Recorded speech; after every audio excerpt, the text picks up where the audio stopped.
হতাশা মাদক দিয়ে দূর হয় না। হতাশা দূর হবে, বলে দিব, তিনটা জিনিস, মাত্র তিনটা। কয়টা ভাই? এক, 5 ওয়াক্ত নামাজ। এক কি?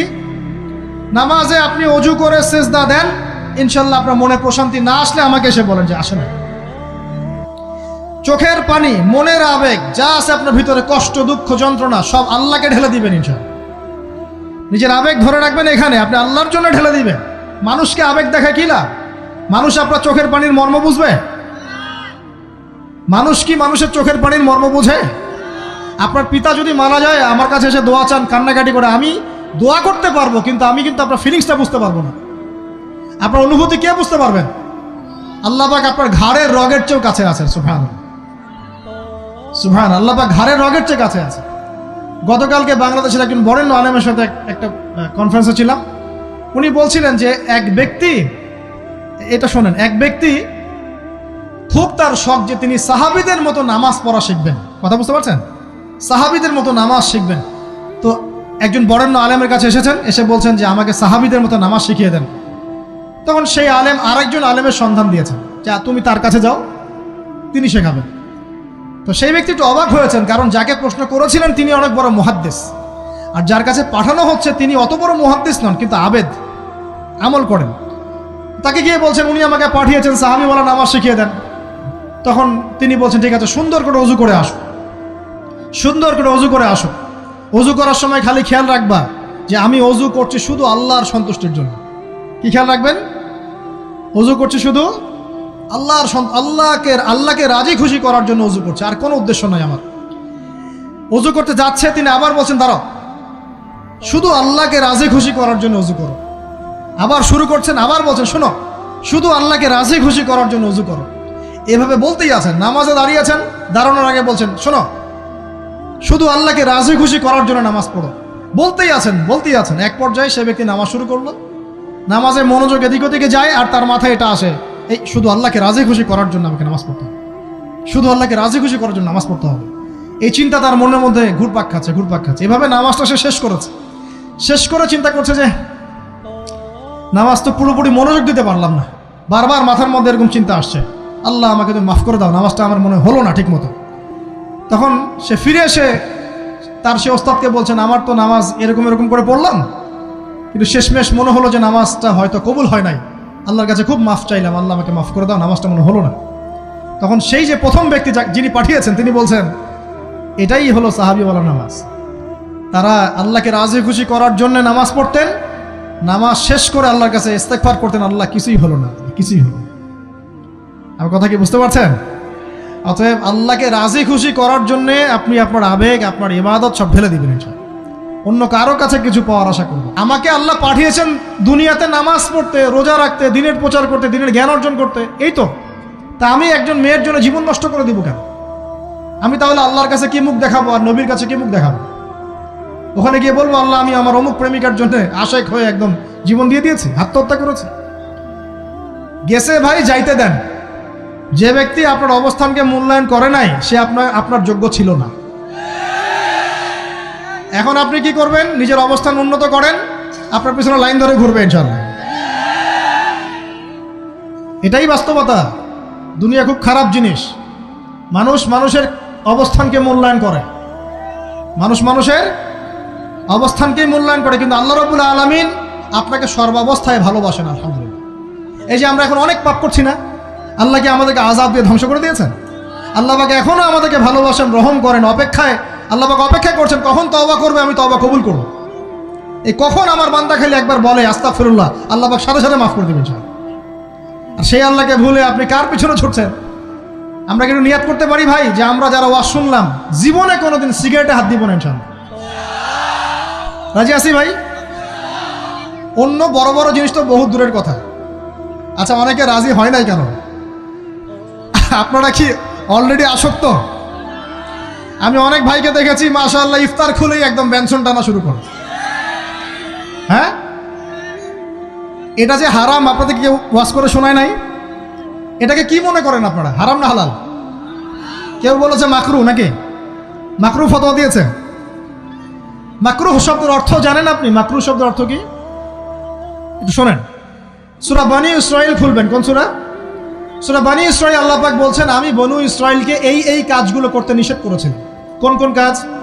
জেনা করো না, জেনার ধার কাছে যেও না, এতিমের মাল আত্মসাৎ করো না, শিরিক করো না ইত্যাদি। যারা আলেম আছেন তারা আমার কথা বুঝবেন। এই কাজগুলোর পরে আল্লাহ পাক বলছেন যে এই প্রত্যেকটা কাজ আল্লাহর কাছে মাকরুহ, অপছন্দের। কিসের? অপছন্দ। তাহলে এটাকে আপনি সহজ মনে করছেন? নিয়াত করি আল্লাহ পাকের সন্তুষ্টির জন্য আমরা কোনোদিনও মাদকের সাথে সম্পৃক্ত হব না ইনশাআল্লাহ। আর বিশ্বাস করেন, শুধুমাত্র মাদকদ্রব্য নিয়ন্ত্রণ অধিদপ্তর এই আইন কানুন এগুলো দিয়ে, জরিমানা দিয়ে মানুষকে মাদক ছাড়ানো যাচ্ছে না, যাবে না। কেন যাবে না এটা আপনারা খুব ভালো করেই জানেন, আমি বলতে চাচ্ছি না। অনেক সময় মাদক বিরোধী কনসার্ট করে মানুষ, মাদক বিরোধী কনসার্টে ওঠার আগে এক বোতল ডাইল খেয়ে আসে আগে। এগুলো কি বাস্তব কথা বলছি না অবাস্তব কথা বলছি? আমাদের যুবক ভাইরা কোশ্চিনকালেও মাদকের ধার কাছে যাবেন না ইনশাআল্লাহ। একটা হাদিস খালি মনে রাখেন, এই হাদিসটা মনে রাখেন। নবী সাল্লাল্লাহু আলাইহি ওয়াসাল্লাম বলেছেন, কেউ যদি মাদকদ্রব্য সেবন করে তার 40 দিনের নামাজ কবুল হবে না। সিগারেট একটা খেয়েছি, 40 দিন নামাজ নাই। এরপর যদি সে তওবা করে আল্লাহ মাফ করে দিবেন। আবার যদি মাদক খায় আবার 40 দিন কবুল হবে না। যদি আবার তওবা করে আল্লাহ মাফ করে দিবেন।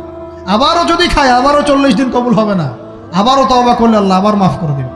চতুর্থবার সে যদি মাদক খায়, আল্লাহ রসুল সাল্লাল্লাহু আলাইহি ওয়াসাল্লাম বলছেন, আল্লাহ পাক কিয়ামতের মাঠে তাকে তিনাতুল খাবাল পান করাবেন। কি পান করাবেন?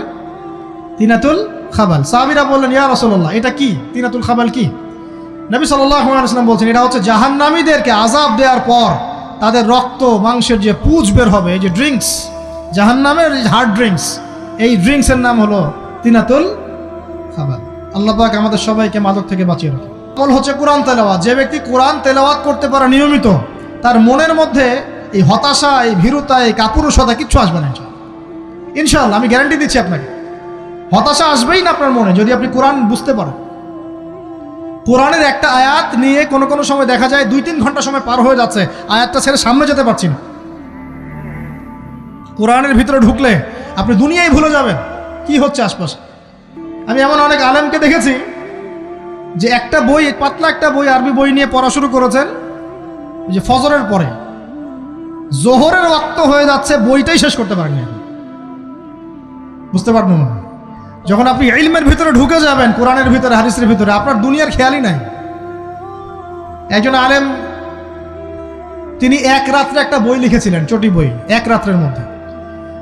বলা হচ্ছে, তার সম্পর্কে বলা হচ্ছে যে রাতের খাবার তাকে দেয়া হয়েছে, যে আপনি এটা খেয়ে নেন।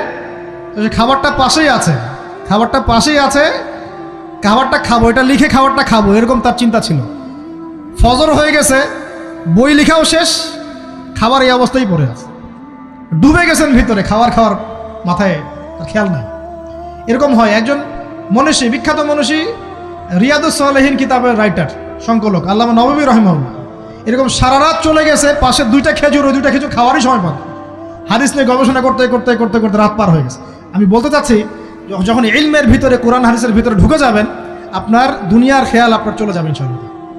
এই টেনশন, হতাশা, এই সেই বাদ, তখনই আল্লাহ পাক আপনাকে তার পক্ষ থেকে রহমত দিবেন, বরকত দিবেন, আল্লাহ আপনার দুনিয়ার কাজগুলো করে দিবেন ইনশাআল্লাহ। তখন দেখবেন কেউ আপনার দুনিয়ার ওই কাজটা করে দিয়েছে, কেউ ওই কাজটা করে দিয়েছে, কেউ বাসায় খাবার পাঠিয়ে দিয়েছে, আল্লাহ পাকই এগুলো করাই দিবেন ইনশাআল্লাহ। তো প্রিয় ভাইরা, মাদকে যাব না আল্লাহর কাছে আসবো? 2 নাম্বার কোরআন তেলাওয়াত, 3 নাম্বার আল্লাহর জিকির। 3 নাম্বার কি ভাই? আল্লাহর জিকির। চলতে ফিরতে সব সময় মুখ চলতে থাকবে, মুখ না চললেও মনে মনে মন তাজা থাকবে, মনে মনে জিকির হতে থাকবে। মনে মনে জিকির করতে পারেন? মুখ নড়বে না, কিন্তু মনে মনে আপনার একটা জিকির হতে থাকবে, সুবহানাল্লাহ ওয়া আলহামদুলিল্লাহ, লা ইলাহা ইল্লাল্লাহ, আল্লাহু আকবার। পারা যাবে? পারে। মানুষের মন কখনো চুপ করে থাকে না, কিন্তু মানুষের মন অলওয়েজ কিছু না কিছু চিন্তা করতে থাকে না, যতক্ষণ না ঘুমায় মানুষ। তো প্রিয় ভাইরা, বেশি বেশি জিকির করবো, সুবহানাল্লাহ, আলহামদুলিল্লাহ, লা ইলাহা ইল্লাল্লাহ, আল্লাহু আকবার, লা হাওলা ওয়ালা কুওয়াতা ইল্লা বিল্লাহ, এগুলো চলতে থাকবে। আল্লাহ পাক তৌফিক দান করুন। আমরা আমাদের সমাজে যুবকদেরকে এরকম টিকটকে দেখছি, অনলাইনে আসক্ত দেখছি, জেনায় আসক্ত দেখছি, পর্নোগ্রাফিতে আসক্ত দেখছি। আমরা দেখছি আমাদের যুব সমাজকে মাদকে আসক্ত, কিশোর গ্যাংয়ে আসক্ত। এইগুলো কি আমাদের কাম্য ছিল ভাই? আমাদের কাম্য ছিল? এই অবস্থায় কি যুব সমাজ আল্লাহ পাকের দ্বীনের পতাকা হাতে নিয়ে আল্লাহর জমিনে দিন কায়েম করতে পারবে কিনা একটু আমাকে উত্তর দেন দেখি। এখন এই অবস্থায় পারবে? অতএব অবস্থার উন্নতি করতে হবে কিনা? উন্নতির জন্য রাজি আছি কিনা ইনশাআল্লাহ? আমরা চাই কি আল্লাহ পাকের দিনটা আল্লাহর জমিনে প্রতিষ্ঠা লাভ করুক, আল্লাহর দিন সবার ঘরে ঘরে পৌঁছে যাক, আল্লাহ পাকের দিনের যে সৌন্দর্য সবাই সেটাই, এই সৌরভটা সবাই পাক, আমরা চাই কিনা? সমাজে শান্তি প্রতিষ্ঠা হোক, আবার সেই রাসূলের মতো যুগ চলে আসুক, আমরা চাই কিনা? অতএব আমাদের সবাইকে যৌবনের এই প্রলোভনগুলো থেকে বেরিয়ে এসে আল্লাহ পাকের ইবাদতে আত্মনিয়োগ করতে হবে। আল্লাহ পাক আমাদের সবাইকে তৌফিক দান করুন, বলি আমিন। আমাদের সবাইকে আল্লাহ রাব্বুল আলামিন কুরআন এবং হাদিসের গভীর জ্ঞান অর্জন করার তৌফিক দান করুন, বেশি থেকে বেশি ইবাদত করার তৌফিক দান করুন। আল্লাহ পাক সবাইকে হারাম সমস্ত রিজিক থেকে বাঁচিয়ে রাখুন, জেনা, ব্যভিচার এবং নারীর ফিতনা, মাদক থেকে আল্লাহ বাঁচিয়ে রাখুন। আল্লাহ পাক আমাদের সবাইকে হালাল রিজিক, হালাল সম্পর্ক যথেষ্ট করে দিন। আল্লাহ পাক আমাদের সবাইকে যেন দিনের দাওয়াতের মেহনত করার তৌফিক দান করেন এবং আলেম ওলামার সাথে পরামর্শ করে দিন শেখার এবং বোঝার তৌফিক দান করেন। যুবতী দিনী বোনদের জন্য, এখানে বোনরা আছেন না? আছেন কি না? দিনী বোনরা আছেন? একটা নসিহত দিনী বোনদের জন্য আমি একটা নসিহত করতে চাচ্ছি, একটা নসিহত। আমার এই একটা নসিহত একটু মন দিয়ে শুনুন প্রিয় দিনী বোন। রাসূলুল্লাহ সাল্লাল্লাহু আলাইহি ওয়াসাল্লাম আমাদের দিনী বোনদের জন্য জান্নাতে যাওয়ার একটা ফর্মুলা বলে দিয়েছেন। আমি কি বলবো সেটা? আচ্ছা, রাসূলুল্লাহ সাল্লাল্লাহু আলাইহি ওয়াসাল্লাম বলেছেন আমাদের দিনী বোনেরা, আমাদের মায়েরা, এই নারী জাতি মাত্র 4টা কাজ করলে জান্নাতের যে কোনো দরজা দিয়ে ইচ্ছা প্রবেশ করতে পারবে ইনশাআল্লাহ। খুশি হন নাই? কয়টা কাজ? মাত্র 4টা। এক, যদি আমাদের দিনী বোনেরা 5 ওয়াক্ত নামাজটা ওয়াক্ত মতো পড়ে, আল্লাহ পাক তৌফিক দান করুন, বলি আমিন। 2 নাম্বার, যদি তারা রমাদান মাসের রোজাটাকে ঠিক মতো আদায় করতে পারে। 1 নাম্বার 5 ওয়াক্ত নামাজ ঠিকঠাক আদায় করা, 2 নাম্বার রমজান মাসে সওম রাখা, 3 নাম্বার তাদের লজ্জাস্থানের হেফাজত করা, মানে শরঈ পর্দা মেনটেন করা, শরঈ পর্দা মেনটেন করা। এবং আমি বলে দেই, চেহারাটা আপনাদের পর্দার অন্তর্ভুক্ত। এটা নিয়ে অনেক বাকবিতণ্ডা হয় না সমাজে, চেহারা দেখানো যাবে কি যাবে না ইত্যাদি।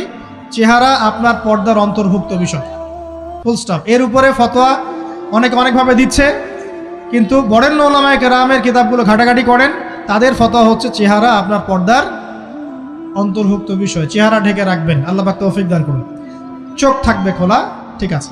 4 নাম্বার, স্বামীর আনুগত্য করতে হবে। স্বামীর আনুগত্য, এই যে আনুগত্য শব্দ শুনলেই মানুষের একটা মানে নেগেটিভ ধারণা তৈরি হতে পারে। স্বামীর আনুগত্য মানে কি আমি তার দাসত্ব করব?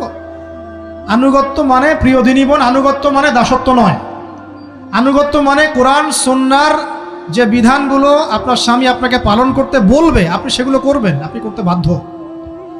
কিন্তু স্বামী যদি কোরআন সুন্নাহর বাইরে কিছু করতে বলে, সেটা মানতে আপনি বাধ্য নন। স্বামী যদি আপনাকে বলে যে সুদ খাও, এই সুদি এনজিওতে আসো, নাম লেখাও। স্বামী যদি আপনাকে বলে যে আসো বেপর্দায় বাইরে যাই, সাজুগুজু করে বের হও, চলো ঘুরে আসে বেপর্দায়। স্বামী যদি বলে দেবরকে একটু খাবারটা দিয়ে আসো, আমার অফিসের কলিগ আসছে, খাবার পরিবেশন করো, আসো ডাইনিংয়ে আসো, এই যে হারাম কাজ, বেপর্দার আদেশ করছে, সুদের আদেশ করছে, আপনি সেগুলো পালন করবেন না। কিন্তু হালাল বৈধ যে কোনো বিষয় আপনি স্বামীর আনুগত্য করবেন, এটা আপনার উপর ফরজ। এই 4টা কাজ যদি আপনি করতে পারেন, জান্নাতের যে কোনো দরজা দিয়ে ইচ্ছা আপনি প্রবেশ করতে পারবেন ইনশাআল্লাহ। আল্লাহ পাক আমাদের দিনী বোনদেরকে এই 4টা কাজ করার তৌফিক দান করুন। আমাদের সবাইকে আল্লাহ পাক জান্নাতের জন্য কবুল করুন, বলি আমিন।